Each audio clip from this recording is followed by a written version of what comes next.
Salut à tous et bienvenue dans cette nouvelle vidéo. Aujourd'hui, on plonge au cœur de l'une des technologies les plus puissantes et complexes jamais créées par l'humanité, la centrale nucléaire. Comment est-ce que ça fonctionne? Comment transforme-t-on la puissance de l'atome en électricité pour éclairer nos villes? Comment contrôle-t-on une machine aussi immense et puissante? C'est une technologie qui fascine autant qu'elle inquiète et aujourd'hui, on va démystifier tout ça, étape par étape. On va entrer ensemble dans le réacteur pour comprendre ce qui se passe vraiment à l'intérieur. Alors attachez vos ceintures, on y va. Pour comprendre une centrale nucléaire, il faut d'abord comprendre le phénomène physique qui est à sa base, la fission nucléaire. Tout commence avec un élément chimique très particulier, l'uranium, et plus précisément son isotope, l'uranium-235. Imaginez cet atome comme une sorte de toupie qui est naturellement instable. Il ne demande qu'à se casser, et pour le provoquer, on va lui envoyer une toute petite particule, un neutron. Quand ce neutron percute le noyau de l'uranium-235, il se passe quelque chose de phénoménal. L'atome se brise en deux morceaux, libérant 2 ou 3 autres atomes plus petits. C'est ça la fission, mais ce n'est pas tout.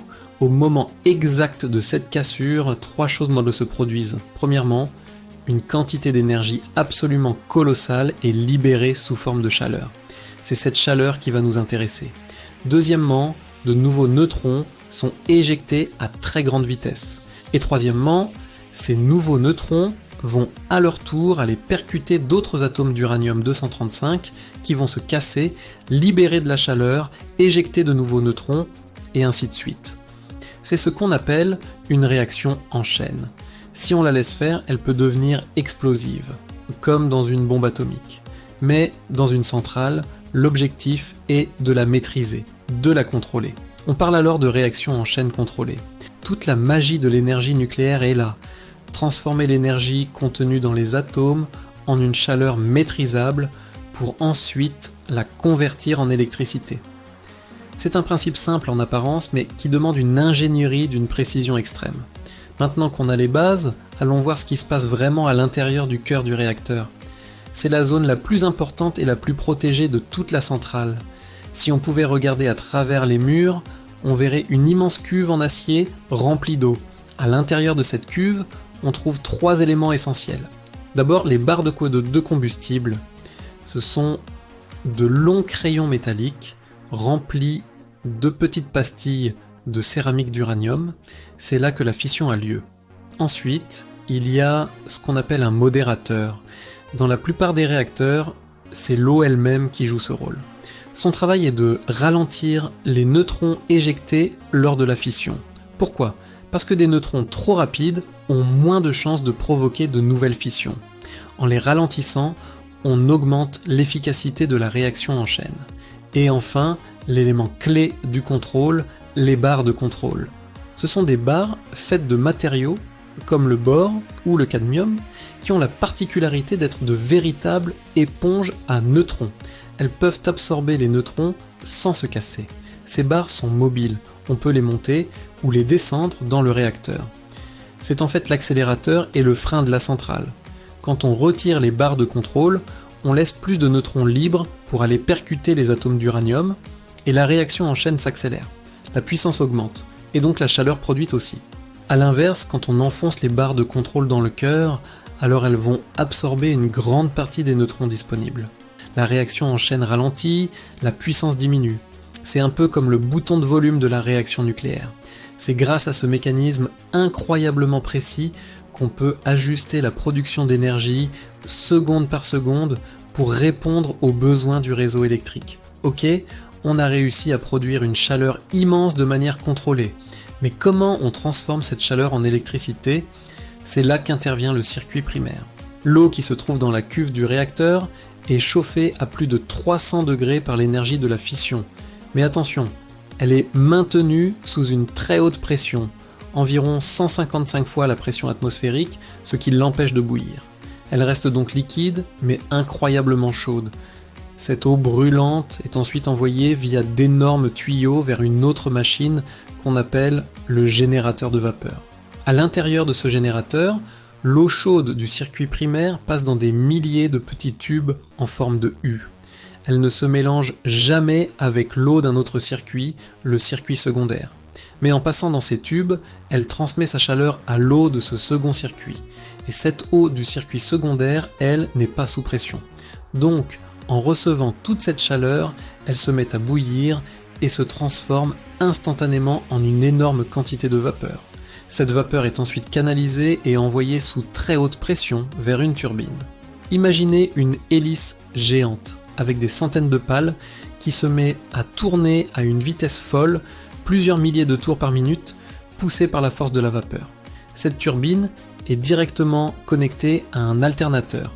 Et un alternateur, c'est une sorte de dynamo géante qui, en tournant, transforme l'énergie mécanique de la rotation en énergie électrique. Et voilà, l'électricité est produite, elle est ensuite envoyée vers un transformateur pour augmenter sa tension et pouvoir être transportée sur de longues distances via les lignes à haute tension que l'on connaît tous. Le cycle est bouclé, atomes, chaleur, vapeur, turbine, électricité. C'est simple sur le papier, mais d'une puissance absolument incroyable.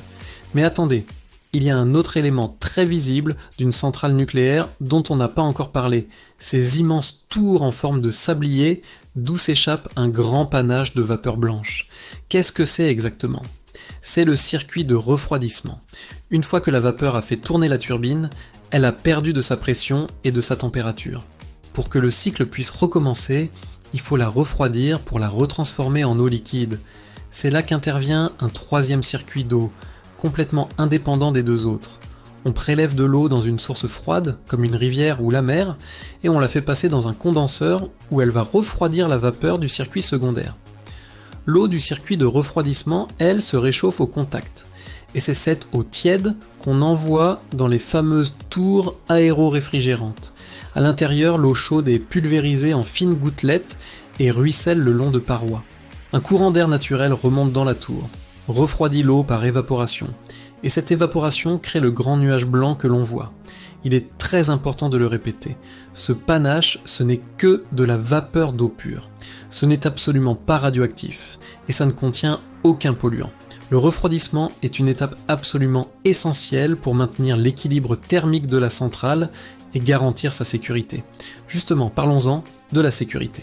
Comment s'assure-t-on qu'un processus aussi puissant ne dégénère pas en accident ? La sûreté est l'obsession numéro 1 dans l'industrie nucléaire.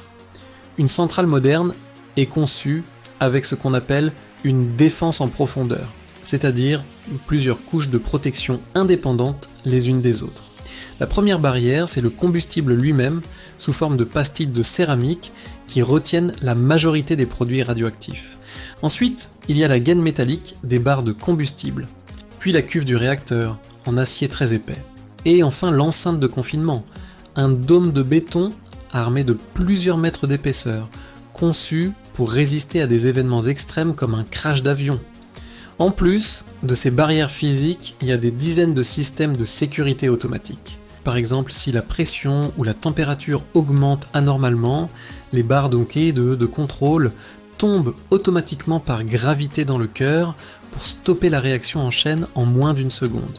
C'est l'arrêt d'urgence. Il y a aussi de multiples systèmes de refroidissement de secours, redondants et indépendants, prêts à prendre le relais en cas de défaillance. Et bien sûr, tout est surveillé 24 heures sur 24 par des équipes d'opérateurs hautement qualifiées. L'objectif principal de tous ces systèmes est double: éviter à tout prix la fusion du cœur du réacteur et maintenir l'intégrité du confinement pour qu'aucune radioactivité ne s'échappe. Une dernière question se pose: que fait-on du combustible une fois qu'il a été utilisé ? Après plusieurs années dans le réacteur, l'uranium est usé. Il contient moins d'atomes fissiles et c'est chargé de produits de fission qui sont très radioactifs. Il est donc retiré du réacteur. Ce sont les fameux déchets nucléaires. La première étape, c'est de les entreposer dans une piscine de désactivation directement sur le site de la centrale. L'eau sert à la fois de bouclier contre les radiations et à refroidir le combustible qui continue de dégager de la chaleur. Après quelques années, leur radioactivité et leur chaleur ont beaucoup diminué. Ils sont alors placés dans des conteneurs blindés, extrêmement robustes, pour un entreposage à sec. en attendant une solution de stockage définitive, comme l'enfouissement en couches géologiques profondes. La gestion des déchets est un défi majeur, mais la radioactivité, bien que durable, diminue avec le temps et est gérée avec une surveillance extrêmement stricte. Voilà, on a fait le tour. Une centrale nucléaire, c'est donc un incroyable mélange de physique fondamentale, d'ingénierie de pointe et de précision absolue. Grâce à la fission contrôlée de l'atome, on est capable de produire une électricité massive, disponible en continu, et surtout avec de très faibles émissions de dioxyde de carbone. C'est une technologie puissante, très exigeante en termes de sécurité et de gestion, mais qui reste essentielle dans le mix énergétique de nombreux pays aujourd'hui. J'espère que cette visite au cœur du réacteur vous a plu et vous a permis de mieux comprendre comment tout cela fonctionne.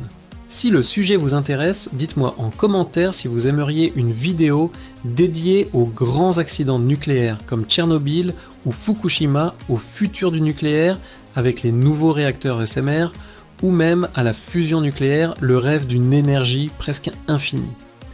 N'hésitez pas à laisser un pouce bleu si vous avez appris quelque chose, à vous abonner pour ne pas rater les prochaines vidéos, et on se retrouve très vite. Merci à tous et à bientôt sur Expérience.